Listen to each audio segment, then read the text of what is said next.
विषय घराचा.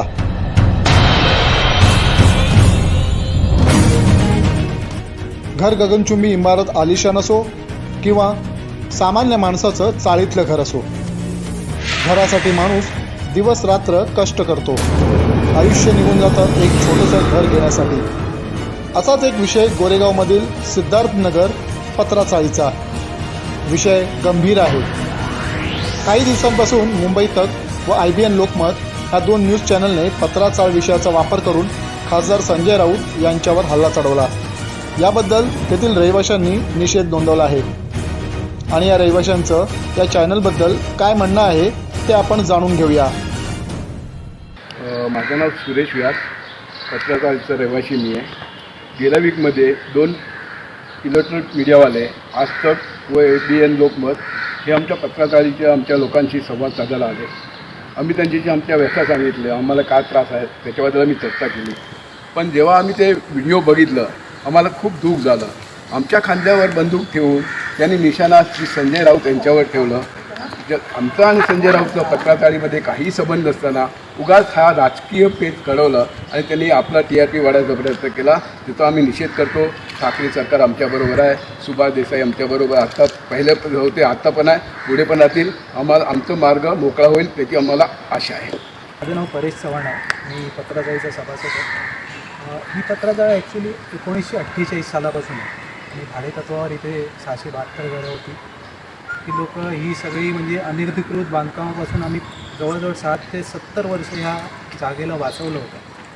2008 साली हा ट्रायपार्टी इथे ॲग्रीमेंट झाला. त्याच्यामध्ये पहिल्या ट्रायपार्टी ॲग्रीमेंटमध्ये म्हाडा ही स्वतः पार्टी होती.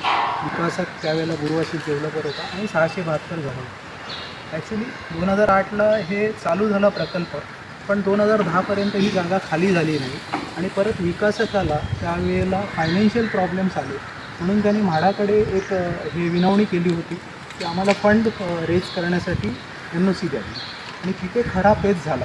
ॲक्च्युली 2011ला डीड ऑफ रेक्टिफिकेशन झालं, मॉडिफिकेशन, ज्याच्यामध्ये म्हाडाने यांना NOC दिली विकासकाला की ही जागा तुम्ही विकू शकता आणि ही तारणी ठेवू शकता आणि हा पेच तिकडे निर्माण झाला आणि त्याच्यामुळे खरे आज आम्ही 672 घरं आहेत ही बेघर झालेली आहे. म्हाडाने ती NOC दिल्यामुळे त्याने त्रयस्थ 9 डेव्हलपरला जागा विकल्या. खरं तर त्याला समसमान सगळीकडे बांधकाम करायला पाहिजे होतं. 672 घरं पण त्याने बांधून द्यायची होती. 2643 घरं म्हाडाला बांधून द्यायची होती आणि त्याच्यानंतर त्याचं जे सेलेबल एरिया आहे तो बांधायचा होता. पण त्याने काय केलं, बघा ही आमची बिल्डिंग अशी आहे, इकडे किती माळे झाले, 5 माळे पण झालेले आहे आणि त्यांची बघा इथे किती उत्तुंग बिल्डिंगी झालेल्या आहेत. आज त्रयस्थ डेव्हलपरना विकून ह्यांनी जवळजवळ इकडचा सगळा प्लॉट विकून टाकला, सगळा FSI विकून टाकला आणि आमची घरं पण नाही दिली आणि बरोबर म्हाडाची पण घरं दिली नाही. हा केला कोणी फ्रॉड? हा फ्रॉड झाला त्यावेळेच्या CO आणि VPने केला. तो म्हाडाच्या CO आणि VPने जर NOC दिली नसती तर हा फ्रॉड झाला नसता. 2014ला 15ला म्हाडाने ह्या त्रयस्थ डेव्हलपरने जे कल्पतरू एकता ह्या बिल्डिंगी केल्या त्याच्यावर स्टे घेतला होता. त्यावेळेचे तत्कालीन जे गृहनिर्माण मंत्री होती त्यांनी त्याला स्टे उठवण्यासाठी मदत केली. का मदत केली? त्यावेळेच्या आर्किटेक्टने चंदन केळेकर यांनी चुकीचा अहवाल दिला. आमची घरं ही 80% झाली आहे म्हणून त्यांनी असा रिपोर्ट दिला आणि आजही आमच्या घरांचा जेव्हा इन्स्पेक्शन झालेलं आहे म्हाडाकडनं तर ते म्हणतात 40% झालं. म्हाडाची 8%च घरं झाली. का? म्हाडा झोपली होती तोपर्यंत. माननीय सुभाष देसाई साहेबांनी वेळोवेळी ह्याच्यामध्ये मदत केली आणि आज जो आम्ही नवीन सरकार जे डिसिजन घेत आहेत, जे चांगले डिसिजन घेत आहेत तिथपर्यंत आता आम्ही पोचलेलो आहोत. आता ह्या आम्हाला खात्री आहे की हे नवीन सरकार आहे ते आमच्या मागे ठामपणे उभं राहील आणि हे TRP जे चाललं आहे न्यूज चॅनलचं, हे चुकीचे जे मुंबई तक चॅनल आणि IBN लोकमत यांनी चुकीचे न्यूज स्प्रेड आउट केले. नवीन सरकार आलं, सद्यस्थितीतलं सरकार ठाकरे सरकार.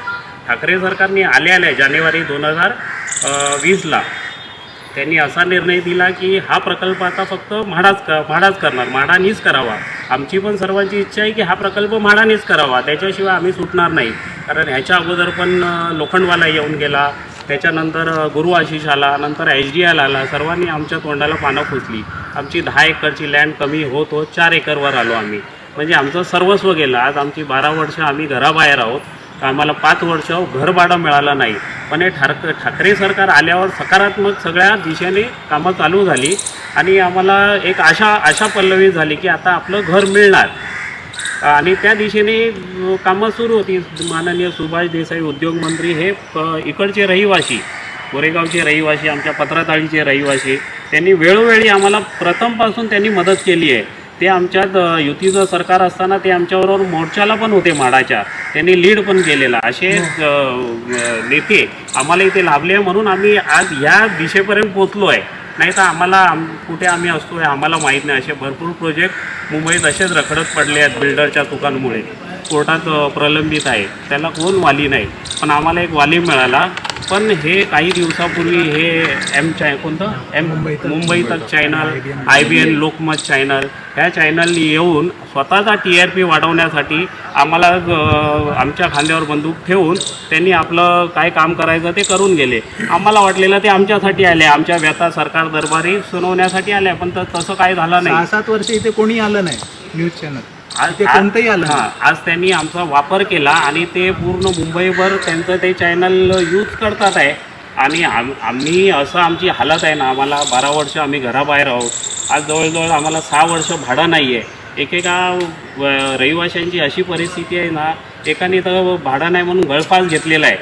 म्हणजे 2020ला नोव्हेंबरला एका बाईने तर गळफास घेतला शेवटी वैतागून. म्हणजे करणार काय आम्ही. पण हे झालं आमच्या मड्यावरचं लोणी खाण्यासाठी हे 2 channel, media channel, electronic media आले आणि ते सत्यानाश करायसाठी आमच्या मागे लागलेले आहेत. तर ह्याचा विचार करावा. त्यांना एक विनंती, बघा सूचना पण देतो, ह्याच्या पुढे असं काय झालं तर आम्ही रहिवासी सोडणार नाही. गोरेगाव सिद्धार्थनगरमधील 672 घरांचे रहिवासी पत्राचाळीतले 12 वर्षांपासून बेघर आहेत. यामध्ये त्यांना 6 वर्ष भाडंच मिळालं नाही.